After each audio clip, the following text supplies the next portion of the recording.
పోలీసులు చట్టాన్ని అమలు చేసేందుకు మాత్రమే ఉన్నారు, చట్టాన్ని చేతుల్లోకి తీసుకునేందుకు కాదు అని పదే పదే న్యాయస్థానాల నుంచి నాయకుల వరకు చెబుతున్నారు. కానీ తాజాగా ఒకే రోజు రెండు ఘటనలలో పోలీసులు వ్యవహరించిన తీరుపై సర్వత్రా విస్మయం వ్యక్తమవుతోంది.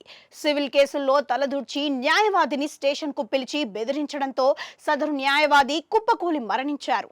అదేవిధంగా కడప జిల్లా గాలివీడు ఎంపీడీఓపై దాడి చేయించారన్న ఆరోపణలతో వైసీపీ నేతను కాలర్ పట్టుకొని నడి రోడ్డుపై ఈడ్చుకెళ్లారు. ఈ రెండు ఘటనలపై ఆదివారం అయినప్పటికీ కోర్టులో అత్యవసర పిటిషన్లు దాఖలు చేసేందుకు సామాజిక ఉద్యమకారులు రెడీ అయ్యారు. ఇది ఎటు దారి తీస్తుందనేది పక్కన పెడితే డిప్యూటీ సీఎం పవన్ కళ్యాణ్ కడప జిల్లాలో పర్యటించి పరోక్షంగా చేసిన వ్యాఖ్యల ప్రభావం అయితే కనిపిస్తుందని పరిశీలకులు చెబుతున్నారు. వాస్తవానికి పవన్ కళ్యాణ్ అయినా సీఎం చంద్రబాబు అయినా రోడ్డుకెక్కి వీరంగం వేయమని పోలీసులకు చెప్పలేదు. చట్ట ప్రకారం న్యాయం ప్రకారం మేరకు పోలీసులు నడుచుకొని అక్రమాలు అరాచకాలను కట్టడి చేయాలని పేర్కొంటున్నారు. కానీ పోలీసులు సర్వం సహా చక్రవర్తులు మాదిరిగా రోడ్డుకెక్కి గల్లా పట్టుకొని ఉగ్రవాదిని తీసుకువెళ్లినట్లుగా ఒక నిందితుడిని తీసుకువెళ్లడం ద్వారా వారితో పాటు ప్రభుత్వాన్ని కూడా ఇబ్బందుల్లో పడేసేలా చేస్తున్నారు.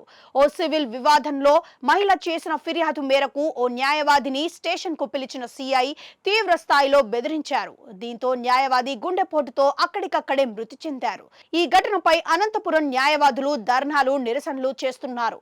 ఇక ఎంపీడీఓపై దాడి చేయించారని ఆరోపణలు ఎదుర్కొంటున్న వైసీపీ నాయకుడు సుదర్శన్ రెడ్డిని అరెస్టు చేయడం తప్పులేదు. పవన్ కళ్యాణ్ చెప్పింది కూడా అదే. కానీ సీఐ కొండారెడ్డి అత్యుత్సాహం ప్రదర్శించి పిక్ పాకెటర్లను గల్లా పట్టుకొని ఈడ్చుకు వెళ్లినట్లుగా నడి రోడ్డుపై ఈడ్చుకు వెళ్లారు. పైగా ఆయన న్యాయవాది కావడంతో ఇక్కడ కూడా న్యాయవాదులు రోడ్డుకెక్కారు. దోషం చేశారని తేలకుండా ఎలా ఈడ్చుకు వెళ్తారంటూ అత్యవసర పిటిషన్ను దాఖలు చేసేందుకు రెడీ అయ్యారు. ఈ పరిణామాలు రెండు కూడా ప్రభుత్వంపై మరకలు పడేలా చేస్తున్నాయి. ఏదేమైనా అత్యుత్సాహం సరికాదు.